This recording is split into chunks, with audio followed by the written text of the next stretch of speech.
আসসালামু আলাইকুম everyone, welcome back to my channel busy রমণীর ইজি রান্না।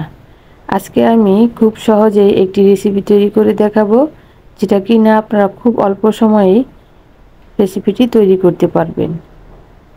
তো চলুন দেখে নেওয়া যাক কীভাবে তৈরি করছি আজকের এই রেসিপিটি। আজকে আমি চিকেন রান্না করব। তো প্রথমেই আমি তেল গরম করে নিয়ে ওইখানে অ্যাড করে দিয়েছিলাম হলুদ আর লবণ। এখন অ্যাড করে দিলাম মরিচের গুঁড়া।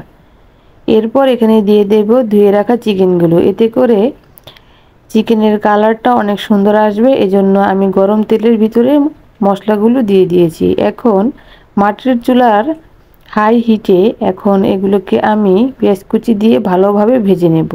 এরপর অ্যাড করে দিলাম গরম মশলা, পরিমাণ মতো লবণ, আদা রসুনের পেস্ট এবং পর্যায়ক্রমে দিয়ে দেব হলুদের গুঁড়া, মরিচের গুঁড়া এবং রাঁধুনি রোস্টের মশলা।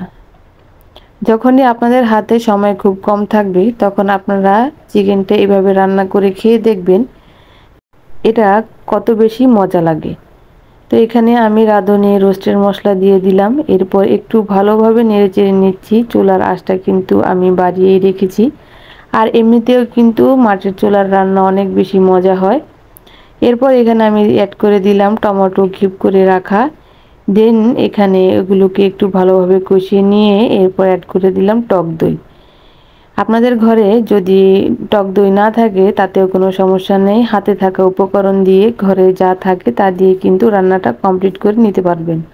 আর আমি এখানে যে মশলাগুলো দেখালাম এগুলো তো সবার ঘরেই থাকে, আর আমি সবসময় চেষ্টা করি ঘরে থাকা উপকরণ দিয়ে রান্নাটা কমপ্লিট করার জন্য। তা আমার আজকের এই রেসিপি আপনাদের কেমন লেগেছে অবশ্যই কমেন্ট বক্সে জানাবেন।